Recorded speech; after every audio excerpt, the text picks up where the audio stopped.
le fondateur de Zoom, qui est Eric Kian. Lorsque je l'ai approché il y a 6 ans, sa première remarque était «J'aime Israël».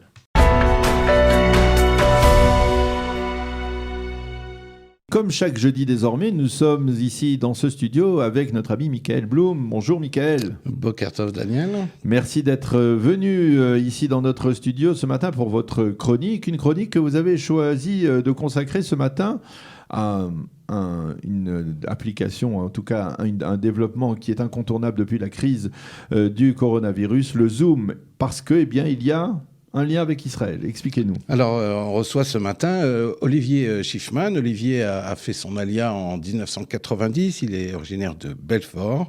Il a fondé une société, Naotech, société spécialisée en visioconférence et qui est le partenaire de Zoom en Israël. On va lui poser quelques questions sur Zoom. Boker Tov, Olivier. Boker Tov, Michael. Enchanté d'être sur Qualita aujourd'hui. Alors, Olivier, ma première question, c'est... Bon, d'abord, on voit que vous avez gagné un prix. Est-ce que vous pouvez nous expliquer, en fait, que fait Naotech, votre société, et à quoi correspond ce prix qu'on voit affiché au-dessus de votre tête?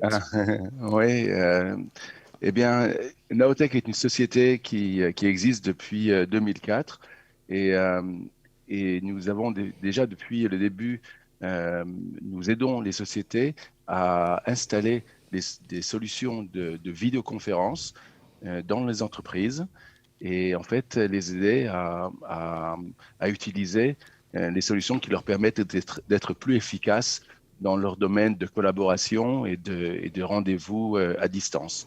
Et depuis 5 ans maintenant, nous représentons Zoom en Israël et cette année, avec l'ampleur du déploiement de Zoom dans le monde, il y a eu un Partner Award, une récompense des partenaires qui se sont bien alignés avec les résultats de Zoom. Et on a réussi à avoir, on est très fiers d'avoir réussi à avoir un prix d'honneur d'excellence et aussi un prix européen et un prix mondial aussi. Alors Olivier, vous m'avez parlé de l'expansion de Zoom. Alors l'expansion de Zoom, vous m'avez dit, aujourd'hui, c'est environ 300 millions de réunions quotidiennes. Combien il y avait avant le Covid et quelle est la situation en Israël? Alors, avant le Covid, Zoom recensait en fait 10 millions de rendez-vous de people meeting par jour. Et quelques mois après l'entrée du Covid-19, ce nombre est passé à 200 millions par jour. Et maintenant, on est presque à 300 millions par jour.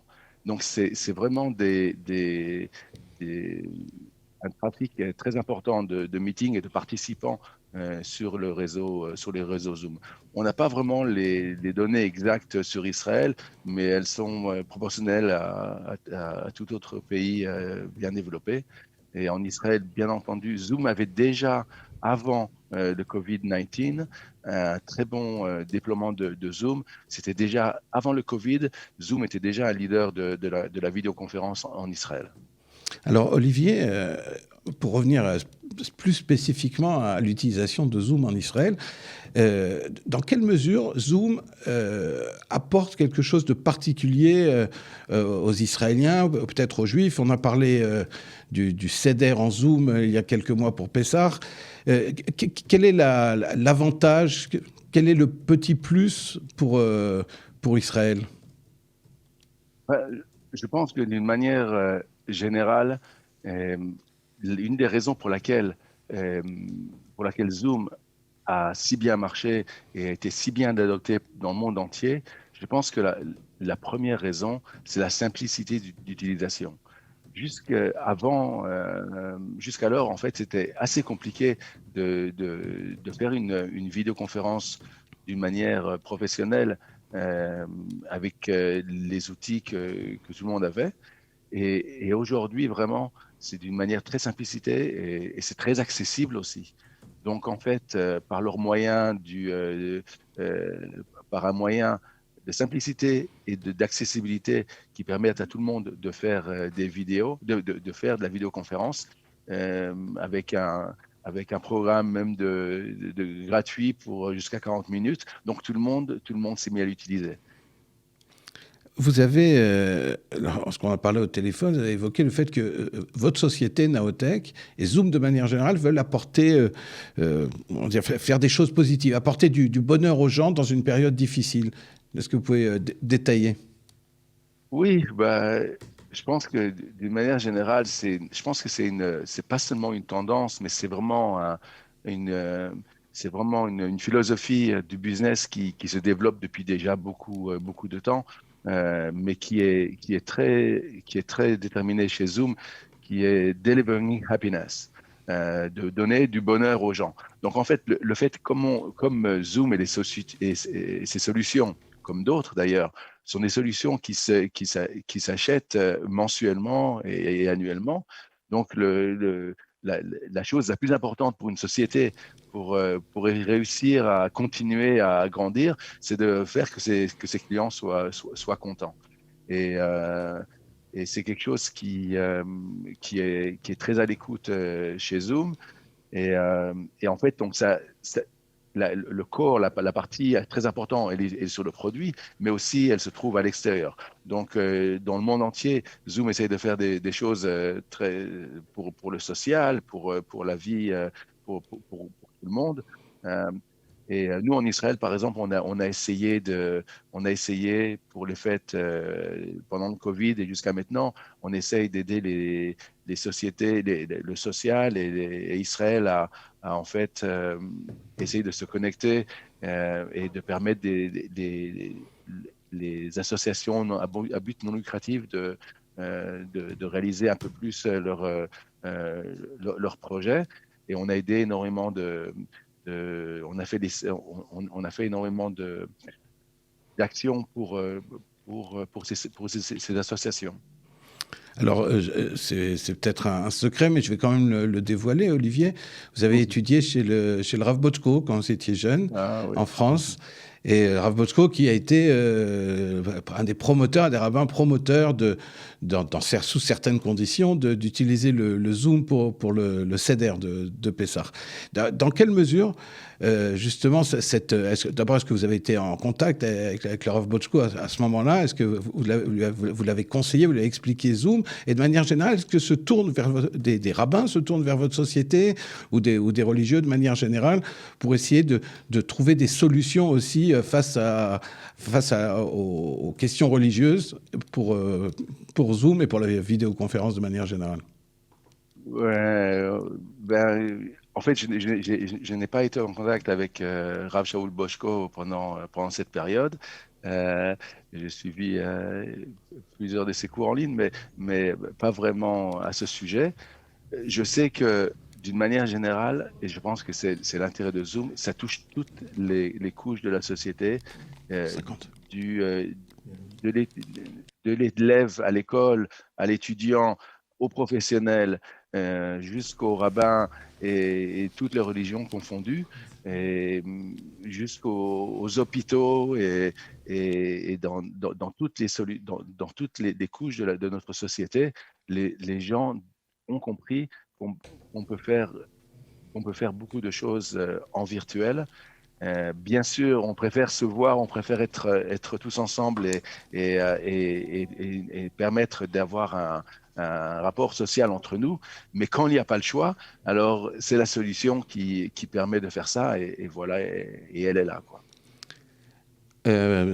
Daniel. Alors je vais vous poser une question, puisque ne serait-ce que par le fait que vous avez étudié à la yeshiva du Rav Bochko, eh bien ça nous lie directement. Olivier, parlez-nous un peu de votre parcours, parce que, alors je ne sais pas si je décèle un petit accent américain, mais vous êtes français, vous êtes de Belfort.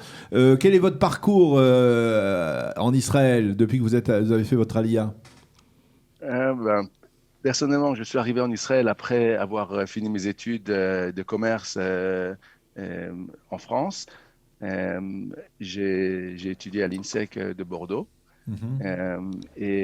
Vraiment, à l'âge de 24 ans, je voulais vraiment partir en Israël. Je sentais que c'était le moment de faire ça. Je pensais en moi-même que si j'allais reporter ce départ, j'aurais du mal à faire le pas. Et, et même si je suis parti au début en me disant, je vais essayer, je vais voir si c'est pour moi, et si ça ne l'est pas, je retournerai en France, et, euh, et voilà, au moins, je saurais que j'ai essayé. Mais en fait, je suis parti avec un programme qui s'appelait Manoff à l'époque, Ah qui oui. permettait aux gens avec un diplôme français de commencer à apprendre l'hébreu et de commencer à s'adapter en Israël. Et en fait, dès que je suis arrivé, ça m'a beaucoup plu. Je savais que j'allais pas retourner. Et c'était à la guerre du Golfe. Je suis arrivé donc l'année de la guerre du Golfe. Et, euh, et depuis, eh ben voilà, donc j'ai travaillé dans plusieurs sociétés high-tech. Je suis parti, j'ai fait quelques années après mon alia, je me suis marié et je suis parti aux États-Unis pour 4 ans pour aider une société israélienne à établir ses bureaux aux États-Unis. Et puis, je suis retourné parce que je suis pas venu en Israël par hasard. Et puis depuis, eh ben, j'ai fondé Naotech et, euh, et on a utilisé dernièrement Qualita pour recruter une personne française aussi.